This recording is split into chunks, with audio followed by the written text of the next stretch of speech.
Alright guys, so basically this is what I want you guys to see. You see the seepage from around this VVL solenoid, variable valve lift solenoid? Yes, so these are the front ones. We also have rear ones. We have two and two front, two rear. Either way it goes, guys. I had active codes for an issue with the high lift and with the low lift. Also had multiple misfires.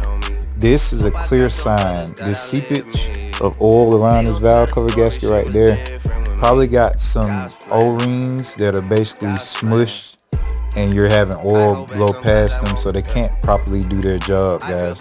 They control the high and low lift of the valves in the